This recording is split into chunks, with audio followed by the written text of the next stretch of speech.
Bienvenidos una vez más a El Relator de Misterios. El tiempo lo percibimos como una flecha imparable, una línea recta que avanza desde el pasado hacia el futuro, sin desviaciones, sin pausas. Es la moneda más valiosa de nuestra existencia, un recurso que gastamos segundo a segundo y que jamás podemos recuperar. La física clásica y nuestra propia intuición nos dicen que la causalidad es inquebrantable. La causa siempre precede al efecto. Pero ¿y si estuviéramos equivocados? ¿Y si esa línea recta fuera en realidad un bucle, una espiral o un tejido lleno de agujeros? A lo largo del último siglo, la humanidad ha recopilado una serie de incidentes desconcertantes.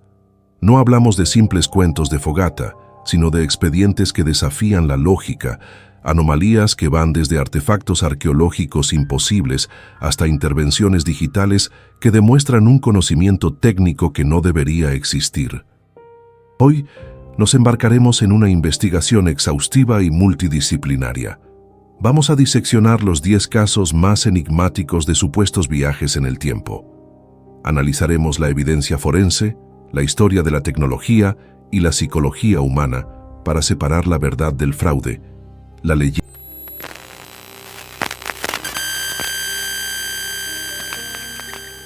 Comenzamos nuestra investigación con el caso que definió la era de Internet.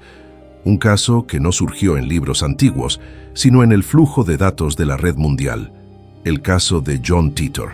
El 2 de noviembre del año 2000, un usuario bajo el nombre Time Travel Zero comenzó a publicar en foros especializados. No ofrecía mensajes espirituales vagos, sino una misión logística fría y precisa. Afirmaba ser un soldado estadounidense del año 2036, miembro de la 177 Unidad de Reconocimiento Temporal. Su objetivo no era salvar el mundo, sino recuperar un activo de inmenso valor tecnológico. Un ordenador portátil IBM 5000 del año 1975. Lo fascinante de Titor no era solo su historia, sino la especificidad de su conocimiento.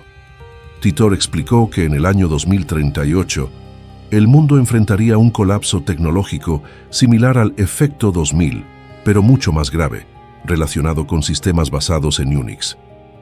Para evitar que la economía mundial y las infraestructuras colapsaran, perdiendo billones en el proceso, necesitaban el IBM 50 o 100.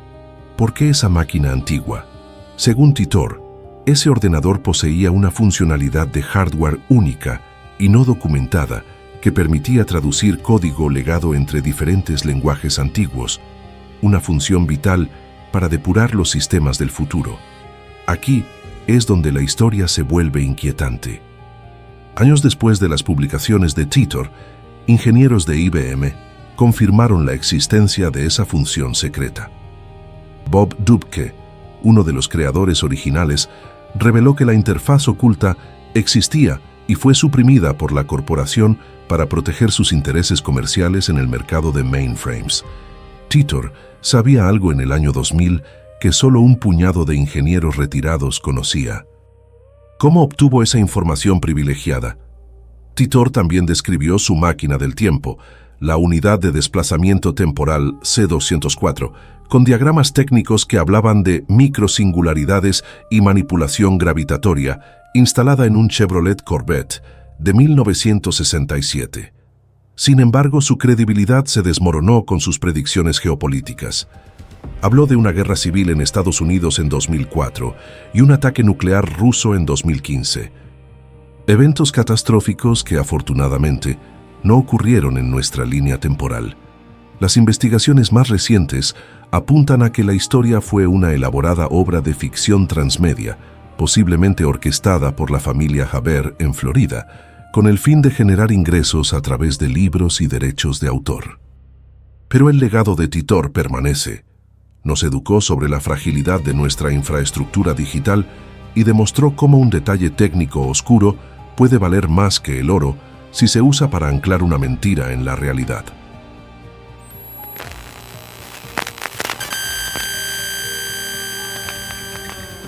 Dejamos la tecnología digital para adentrarnos en un misterio policial que parece sacado de una novela negra. Nos trasladamos a la Nueva York de 1950, una época de posguerra, crecimiento económico y bullicio urbano. En una noche de junio, el tráfico de Times Square se detuvo abruptamente. En medio de los automóviles y las luces de neón, apareció un hombre desorientado. Vestía ropa de la época victoriana, un abrigo negro largo, pantalones a cuadros y zapatos con hebillas. Antes de que nadie pudiera reaccionar, fue atropellado por un taxi y murió instantáneamente. El cuerpo fue llevado a la morgue, donde el capitán Hubert Cantor Ream, del Departamento de Personas Desaparecidas, se hizo cargo del caso. Lo que encontró en los bolsillos del difunto desafiaba toda lógica. El hombre llevaba cerca de $70 en billetes antiguos y monedas de oro que, aunque estaban fuera de circulación hacía décadas, se encontraban en perfecto estado de conservación, como recién acuñadas. Su valor numismático hoy sería incalculable.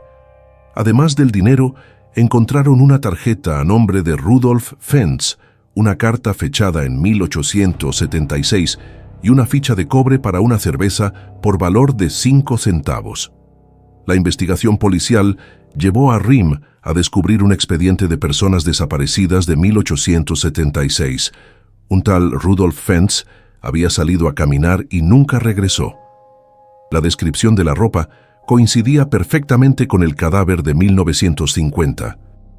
Durante décadas, este caso se citó como una prueba irrefutable de los deslizamientos temporales.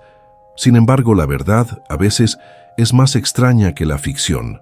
A principios de los años 2000, el investigador Chris Aubeck descubrió que no existía ningún registro policial ni noticia de 1950 sobre este accidente. La historia era, palabra por palabra, idéntica al cuento de ciencia ficción I'm Scared de Jack Finney, publicado en 1951. Lo que ocurrió fue un fenómeno conocido como ostensión.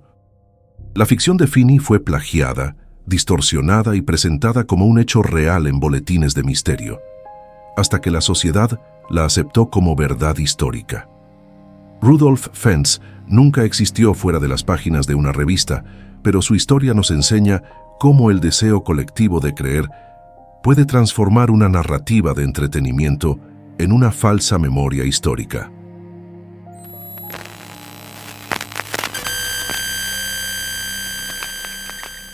Avanzamos en nuestra cronología hacia un caso que nació del escrutinio moderno de imágenes antiguas. En la era digital, cada píxel del pasado es analizado y a veces lo que encontramos no tiene sentido. En 2010, el cineasta George Clark estaba revisando los extras del DVD de la película El Circo de Charlie Chaplin, estrenada en 1928. En las imágenes del estreno en el Teatro Chino de Grauman, notó algo perturbador. Al fondo del plano, una mujer anciana caminaba sosteniendo un objeto negro y rectangular contra su oído, hablando sola. Su postura corporal era idéntica a la de una persona moderna, utilizando un teléfono móvil. El video se volvió viral. ¿Cómo podía alguien tener un celular en 1928? La lógica nos dicta que sería imposible. La infraestructura necesaria, torres, satélites, redes, no existía. Un celular en esa época sería un objeto inútil, una pieza de tecnología costosa sin función alguna. Además, ¿con quién estaría hablando si fuera la única viajera en el tiempo? La investigación histórica ofreció una respuesta menos fantástica, pero igualmente fascinante. En 1924, la empresa Siemens había patentado un audífono de bolsillo con micrófono de carbón. Poco después, Western Electric lanzó el modelo 34A. Estos dispositivos eran cajas rectangulares que debían sostenerse manualmente contra el oído para funcionar. La mujer no era una viajera del tiempo, presumiendo de tecnología futurista. Era una persona con discapacidad auditiva, utilizando la tecnología de punta de su época, que casualmente tenía una forma similar a nuestros dispositivos actuales. Este caso es un ejemplo perfecto de pareidolia temporal. Nuestros cerebros, condicionados por la omnipresencia de los smartphones, proyectan objetos familiares en el pasado, reinterpretando la historia a través de nuestra propia lente tecnológica.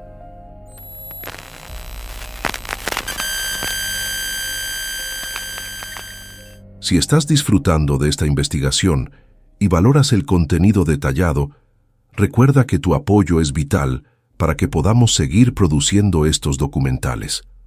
Un simple me gusta es una inversión en la calidad de este canal. Continuamos. El siguiente caso nos lleva a la aristocracia y la alta cultura.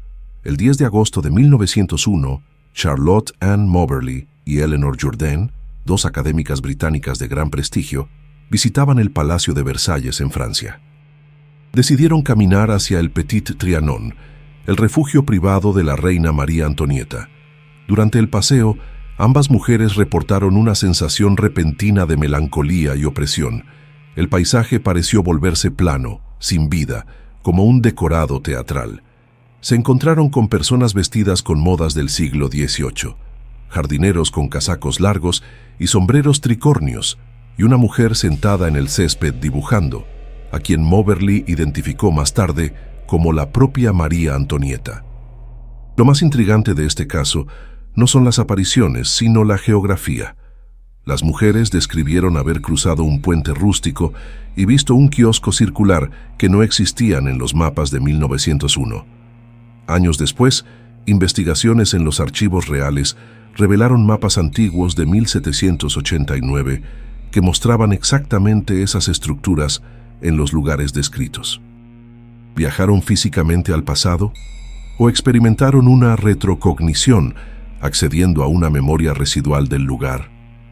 Los escépticos sugieren una explicación alternativa, la folie à deux, o locura compartida, alimentada por el calor, la fatiga y la sugestión mutua.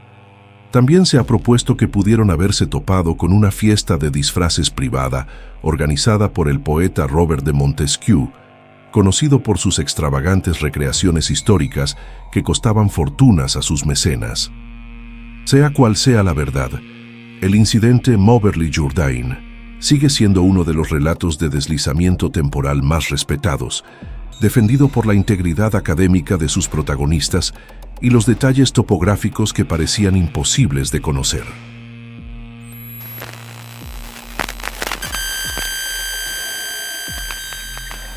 Entramos ahora en el terreno de las conspiraciones militares y el horror corporal.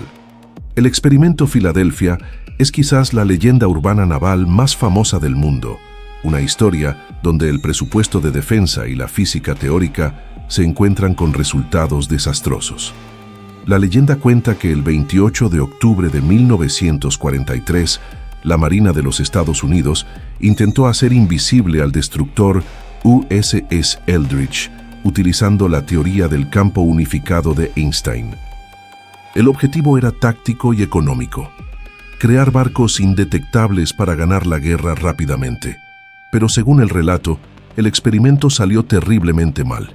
El barco no solo se volvió invisible al radar, sino que desapareció físicamente de Filadelfia y se teletransportó instantáneamente a Norfolk, Virginia, para luego regresar.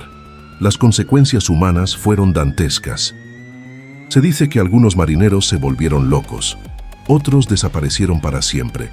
Y el detalle más macabro: 5 tripulantes fueron hallados fundidos con la estructura metálica del barco, sus cuerpos integrados en el acero del casco. Toda esta narrativa proviene de las cartas enviadas por un tal Carlos Miguel Allende al autor Morris K. Jessup en 1955. Sin embargo, los registros oficiales del USS Eldridge muestran que el barco nunca estuvo en Filadelfia en esas fechas. Estaba realizando maniobras en las Bahamas. La realidad detrás del mito es menos espectacular.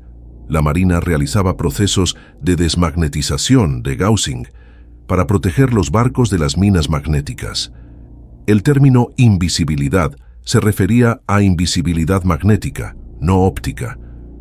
Carlos Allende, un hombre con un historial de problemas mentales, tejió una fantasía compleja a partir de malentendidos técnicos y paranoia de la Guerra Fría. El experimento Filadelfia es un fraude, pero uno que ha generado millones en libros y películas, capitalizando nuestro miedo a que el gobierno juegue con fuerzas que no comprende.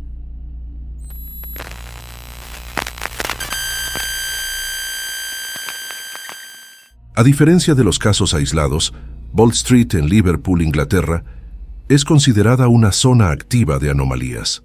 Es una calle comercial, un lugar donde el dinero cambia de manos constantemente, pero donde algunos afirman que el tiempo también se intercambia. El caso más famoso ocurrió en 1996. Un hombre llamado Frank iba a encontrarse con su esposa. Al entrar en la zona, el ruido del tráfico moderno se apagó. Los coches de 1996 desaparecieron, reemplazados por furgonetas antiguas de la marca Kaplan's. Frank notó que la librería Waterstones, su destino, no estaba allí. En su lugar, había una tienda departamental llamada Cripps, que exhibía moda de los años 50 en el escaparate. Frank incluso entró en la tienda y vio a los clientes con ropa de época. Al salir, la ilusión se rompió y regresó al presente. Lo impactante es que los registros históricos confirman que el local de Waterstones fue, efectivamente, una tienda Cripps en la década de 1950. Otro caso involucra a una joven que entró en una tienda Mothercare para comprar artículos baratos, solo para descubrir más tarde que esa tienda había cerrado años atrás y ahora era un banco. Los investigadores locales han propuesto teorías geofísicas para explicar esto. Liverpool se asienta sobre arenisca rica en cuarzo y debajo de Bold Street corre una línea de metro. Se teoriza que la fricción de los trenes y la carga eléctrica podrían interactuar con el cuarzo, creando campos magnéticos que distorsionan la percepción humana o el propio tejido del tiempo. Es un recordatorio de que a veces el lugar donde gastamos nuestro dinero puede tener una historia que se niega a permanecer enterrada.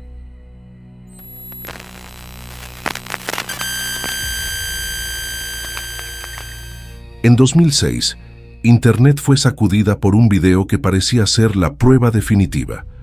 Håkan Nordqvist, un hombre sueco común, contó en su blog cómo, al arreglar una tubería debajo de su fregadero, fue succionado hacia el año 2042. Allí encontró a su yo futuro, un hombre de 72 años. Para probar su historia, Håkan grabó un video con su teléfono móvil. En la grabación, ambos hombres, el joven y el viejo, sonríen a la cámara y muestran el mismo tatuaje distintivo en el brazo derecho. La interacción parecía genuina, emotiva y visualmente convincente. Millones de personas compartieron el video creyendo que el viaje en el tiempo era real. Sin embargo, la verdad pronto salió a la luz. No era un fenómeno paranormal, sino una brillante campaña de marketing viral financiada por la compañía de seguros AMF Pension. El objetivo era concienciar a los jóvenes sobre la importancia de invertir en sus planes de pensiones y ahorros para el futuro. El eslogan era: "Tu futuro está más cerca de lo que piensas". La producción fue de alta calidad, utilizando maquillaje protésico o un familiar para interpretar al Håkan anciano.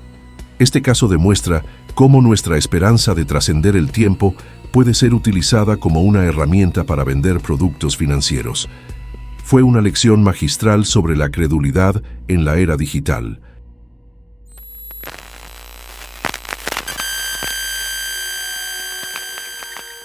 Dejamos las anécdotas modernas para examinar un objeto físico que los científicos han podido tocar y estudiar. En 1901, buceadores descubrieron un naufragio romano cerca de la isla de Anticitera. Entre estatuas y monedas, hallaron un bloque de metal corroído, lleno de engranajes de bronce.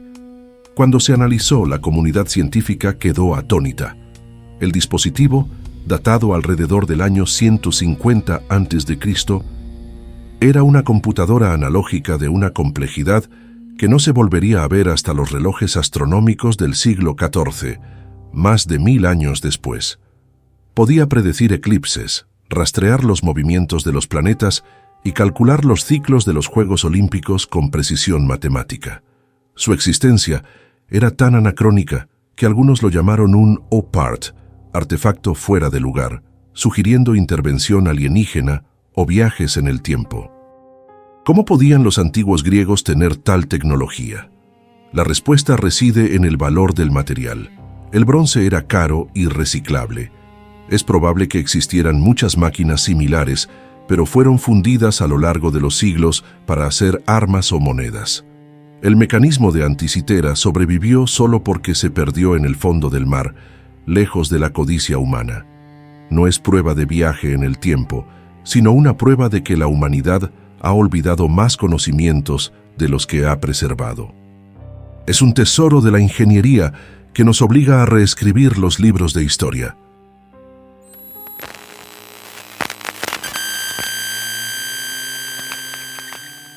Leonardo da Vinci, el genio del Renacimiento. Sus cuadernos están llenos de diseños que parecen imposibles para su época. Tanques blindados, helicópteros, ametralladoras, trajes de buceo. Las teorías conspirativas sugieren que Leonardo podría haber viajado al futuro o haber tenido visiones de él. ¿Cómo podía diseñar un tanque siglos antes de que existiera el motor para moverlo?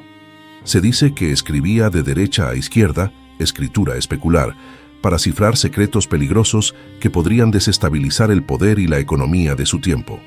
Sin embargo, los historiadores de la tecnología ofrecen una visión más fundamentada.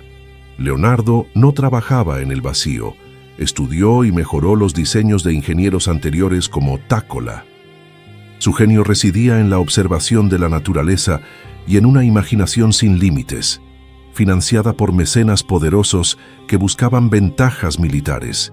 Sus errores en los diseños, como engranajes que bloquearían el tanque, podrían haber sido intencionales para proteger su propiedad intelectual, o simplemente descuidos teóricos. Leonardo no necesitaba viajar en el tiempo. Su mente era capaz de extrapolar el futuro basándose en los principios mecánicos del presente.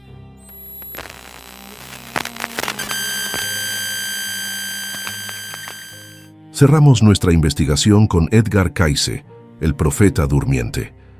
A diferencia de los desplazamientos físicos, Cayce proponía un viaje de la conciencia. Entraba en trance y afirmaba acceder a los registros akáshicos, una base de datos universal de todo lo que ha ocurrido y ocurrirá. Cayce hizo miles de lecturas sobre salud y vidas pasadas, pero sus predicciones sobre la Atlántida y el futuro capturaron la imaginación pública. Predijo el hallazgo de restos de la Atlántida cerca de Bimini en 1968, año en que se descubrió la carretera de Bimini, una formación rocosa submarina que algunos creen artificial.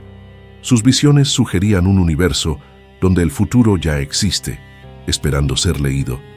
Aunque muchas de sus profecías fallaron, como la destrucción de Nueva York, su legado perdura en la idea de que la mente humana no está atada al tiempo lineal. Cayce convirtió la profecía en una industria, y sus seguidores continúan buscando las riquezas espirituales y materiales que prometió. Al finalizar esta exhaustiva revisión de la cronología de las anomalías, nos enfrentamos a una realidad compleja. Hemos visto fraudes diseñados para ganar dinero, malentendidos tecnológicos, fenómenos psicológicos y la inmensa capacidad humana para la invención. John Titor nos advirtió sobre el futuro digital. Rudolf Fentz nos mostró cómo nace un mito. Joachim Nordqvist nos vendió seguros con una sonrisa. Pero casos como el de Moberly Jourdain o las extrañas experiencias en Bold Street nos dejan una puerta entreabierta a la duda. El mecanismo de Anticitera nos prueba que el pasado fue más brillante de lo que creemos. Quizás el viaje en el tiempo no requiera una máquina compleja ni una inversión millonaria. Quizás reside en nuestra memoria, en la historia que desenterramos y en las narrativas que elegimos creer. El tiempo sigue siendo el misterio final, el único recurso que no podemos comprar, pero que siempre estamos intentando comprender. Gracias por acompañarnos en esta investigación. Soy el